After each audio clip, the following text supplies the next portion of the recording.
Welcome back, everyone. Let's go ahead and talk about the top 5 reasons why you should go ahead and buy an iPhone XR in 2021. Now, first of all, I will tell you I will leave an iPhone XR link down below. You can get them from there and help support the channel at the same time. Now, first of all, as I've mentioned before, one of my favorite things about the iPhone XR right now, even when it first came out, was the price tag. This was one of my favorite things about this specific device, and it still is. When you look at it in the brand new market, $499 from Apple compared to a $1,000 phone, I mean, that's half the price. But on top of that, in the used market, these things are going for much cheaper than that. And that is a massive thing to keep in mind. This device is completely justifiable, not only in the price tag that it is right now, but in the used market as well, and even in the future. So this device's price tag is seriously one of the more impressive aspects about this device for sure. Now, the second thing, the software updates about this phone as well, is another really impressive thing about this phone. First of all, it just came out in 2018, so it's not even that old of a phone. But second of all, this phone is going to be lasting for so many years that you can get this phone right now and it's still going to be lasting you for quite a bit of time. And as I've mentioned before, that is something that is really, really impressive about this device. I think you can get this phone now, and to give you some perspective, the iPhone 7s are said to get iOS 15, the iPhone 8s are said to get iOS 16, and then the iPhone XS's and XXs, I guess, are going to stop getting support to iOS 17. So you still have so many years of support on this device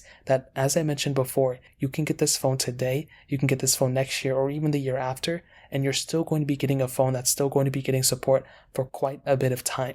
So again, that is another really cool thing about this specific device. On top of that, the performance of this phone is still extremely good. I've done so many speed comparisons when this thing first came out, and even now up until this day and age, and you will be shocked by how good of a performing phone this thing is. As long as I'm not comparing it side by side to another phone, you're really not going to notice that big of a difference with it. I've personally felt like this phone's performance has been extremely solid. I think really whatever I'm going to do with it, it's going to be perfectly fine. And again, I just know that if I ever compare it to an iPhone 12 or an iPhone 13 this year, or iPhone 14 next year, for the most part, it's going to be pretty fast. Again, it's going to be slower probably, but it's still a very fast phone. Just because the newer phones are faster doesn't mean this phone is a slow phone by any means, and it is a really solid performing phone for sure. Now, the next thing, the camera of this phone, as I've mentioned for so many years now, is still a solid camera for sure. This is one of my favorite cameras, I think, of 2018 because of the price tag,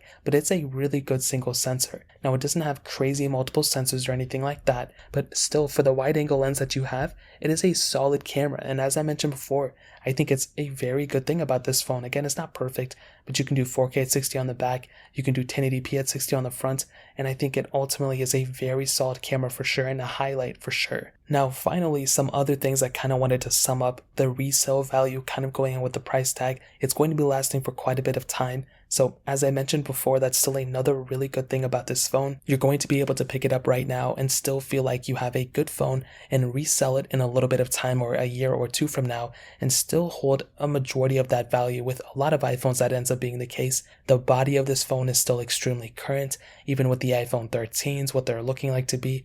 There's really not that big of a difference between this device and something like an iPhone 13 from what we've seen, and it still feels extremely good. It doesn't feel cheap, and I really do think that's one of the biggest advantages for picking up this phone. So those are pretty much my top 5, and even more than top 5 reasons why I would recommend buying an iPhone XR in 2021. If you guys have any other questions or anything like that, let me know in the comment section below. Hit the like button, that would mean so much, but definitely hit that subscribe button. Every single subscriber that we get really does count, so it means so much for you guys to hit that. Also, check out the other links down in the description as well. My Twitter, my Instagram, my other channels. More importantly than everything else, I love every single one of you guys. Hopefully I'll catch you guys in the next video. Peace out till then.